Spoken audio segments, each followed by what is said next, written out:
salam sejahtera. Terima kasih kerana bersama dengan saya di Nazilin Unity Channel.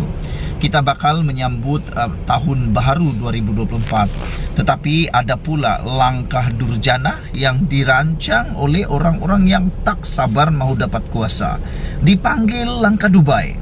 Namun demikian, rupa-rupanya langkah Dubai itu hanya hayalan. Saya ulang sekali lagi, Anda share video ini, Anda sebarkan video ini supaya semua orang tahu. Yang percaya kononnya langkah Dubai mau jadi, yang katanya Jumaat ini, yang sudah lepas kemarin Kerajaan Anwar Ibrahim konon tumbang kemarin, hari ini dah Sabtu belum tumbang lagi, tapi mereka kata esok lagi dan esok lagi. Rasa-rasa saya mereka ini sedang mengejar sesuatu masa yang sesuai untuk mereka menumbangkan Anwar Ibrahim. Tapi saya ulangi sekali lagi, Anda share kepada semua orang bahawa langkah Dubai, langkah yang mahu menumbangkan kerajaan pimpinan Anwar Ibrahim itu hanya hayalan. Kalau benar cukup jumlah, di kedai mamak pun boleh jatuhkan kerajaan. Betulkah tidak? Kalau betul jumlah mereka sudah cukup, kenapa perlu pergi ke Dubai? Kenapa bukan buat saja di Malaysia? Di Malaysia kan banyak tempat lagi, hotel-hotel besar, kan banyak kan? Takkanlah pula nak pergi Dubai. Apa alasan dan apa relevannya mereka ke Dubai? Apa alasan mereka ke Dubai? Jadi itu hanya hayalan semata-mata. Kalau betul jumlahnya dah cukup, tak perlulah ke Dubai. Ke kedai mamak pun boleh jadi, ke kedai KFC pun boleh jadi, ke kedai McDonald pun boleh jadi, di mana-mana pun boleh jadi, tepi laut pun boleh jadi. Saudara-saudara, saya kadang-kadang heran, kata Sabudin.com, mengapa mereka dalam PH sendiri ikut teruja dengan gembar-gembur tidak benar kononnya ada langkah Dubai untuk menjatuhkan kerajaan. PN yang semakin kehilangan sokongan, dan setakat ini sudah 5 ahli parlimennya mengalih sokongan untuk mengukuhkan lagi kedudukan Anwar Ibrahim. Tiba-tiba PH pula yang percaya kerajaan hendak dijatuhkan. Beberapa orang menghubungi saya bertanya tentang kebenaran langkah Dubai. Saya sebenarnya sudah menulis sebelum ini bahawa kerja menggembar-gemburkan konon Anwar akan jatuh hanyalah kerja 2-3 orang TikTokers yang sebenarnya sebelumnya adalah penyokong setia dan makan atas tapak tangan Najib Razak. Boleh baca di sini, kata Sabudin.com. Tetapi setelah Najib jatuh, mereka jadi bertaburan, mencari arah, dan hanya baru-baru ini saja muncul beria-ia menunjukkan sokongan kepada Perikatan Nasional. Tetapi sepanjang risik-risik dengan beberapa pimpinan Perikatan Nasional, mereka sendiri tidak pakai dan tidak peduli sangat dengan TikTokers berkenan. Kata mereka, TikTokers berkenan lebih menunjukkan kecondongan kepada Tun Mahathir Mohamad, bukan pun kepada Perikatan Nasional PN. Begitupun siapa Tun Mahathir? Ahli parlimen pun bukan, ketua mana-mana parti pun bukan. Jadi, apa pula peranan Tun Mahathir? Hakikatnya, banyak pihak dalam Perikatan Nasional sendiri tidak tahu menahu mengenai adanya langkah Dubai. Yang diheboh-hebohkan itu malah tidak peduli pun tentangnya. Kata mereka, apa langkah pun untuk menjatuhkan kerajaan buat masa ini adalah tidak relevan untuk diusahakan, kerana mustahil boleh dijadikan kenyataan. Bahkan tiada pun pimpinan Perikatan Nasional yang berusaha ke arah itu. Hanya 2-3 TikTokers berkenan saja yang siang malam bercakap berkenan dengannya, walhal mereka bukan ahli parlimen dan tidak bercampur dengan ahli parlimen blok pembangkang. Langkah Dubai dihebohkan kononnya ketika ini yang di Pertuan Agong sedang bercuti di sana, dan beberapa pula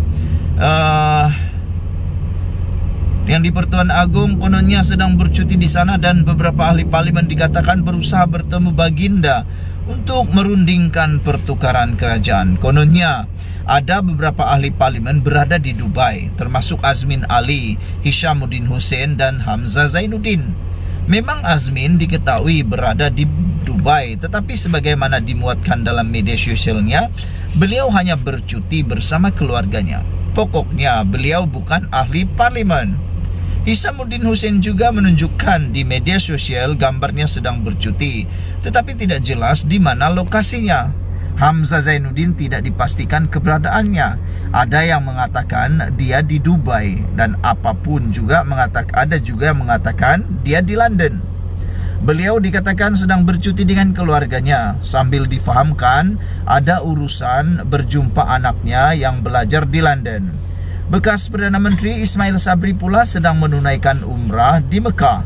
Muhyiddin Yassin pula dilaporkan bercuti di London bersama keluarganya sehingga 25 Januari depan. Pemimpin PAS termasuk calon Perdana Menteri mereka Dr. Ahmad Samsuri Mokhtar pastinya kini lebih sibuk menangani banjir di Kelantan dan Terengganu berbanding gairah menukar kerajaan. Jadi, siapa yang ada di Dubai dan bagaimana boleh wujud konon ada usaha ingin menjatuhkan kerajaan? Dalam hal ini, kalau Agong sedang bercuti bersama keluarga Baginda di Dubai, untuk apa Baginda mahu menyerabutkan kepala dengan hal-hal yang boleh diselesaikan di dalam negara?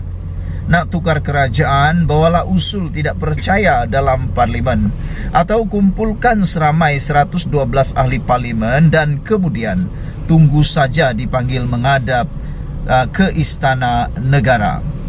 Kenapa perlu sampai kejar Baginda hingga ke Dubai? Kalau benar sudah ada cukup jumlah, berpakat sambil minum teh tarik di kedai mamak pun boleh, dan tak perlu pergi sampai ke Dubai. Dalam hal ini, PH jangan sesekali terperangkap serta turut terbuai dengan sebarang spekulasi adanya langkah untuk menjatuhkan kerajaan. Yang nyata setakat ini, ia hampir mustahil berlaku, kerana jumlah ahli parlimen yang menyokong Perikatan Nasional PN makin berkurangan bukannya bertambah. Gembar-gembur kejatuhan kerajaan hanyalah hayalan mereka yang terbuang dan tidak bertuan. Sedangkan pimpinan PN yang waras dan bergelar ahli parlimen tenang-tenang saja serta tidak peduli tentang perkara itu. Peliknya, bagaimana pihak dalam kerajaan sendiri termasuk JECOM yang melihatnya seolah-olah bekal menjadi kenyataan. Di sini saja JECOM sudah terlihat gagal. Ingatkan agensi tersebut makin berfungsi setelah pemergian Dr. Agus. Saudara-saudara sekalian, apa yang pentingnya ialah selepas saya membacakan laporan dan ulasan daripada Sabudin.com ini, jelaslah di sini bahwa langkah Dubai adalah langkah hayalan semata-mata.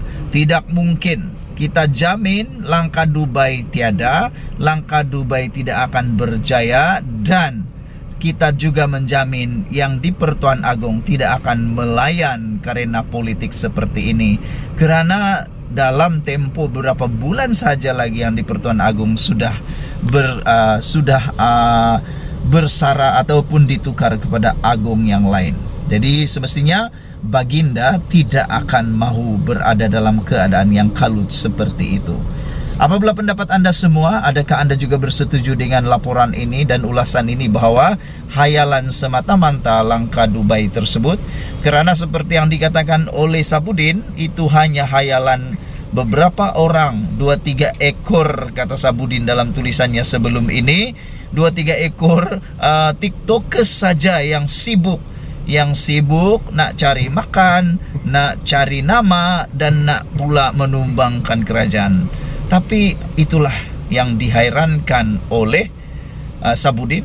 Langkah Dubai hanya hayalan. Kalau benar cukup jumlah, di kedai mamak pun boleh jatuhkan kerajaan. Kenapa perlu kejar Baginda sampai ke luar negara? Kenapa sampai perlu ambil langkah Dubai tersebut? Sekian dulu untuk kali ini. Jangan lupa tinggalkan komen anda, tekan butang subscribe. Kita jumpa lagi. Bye-bye.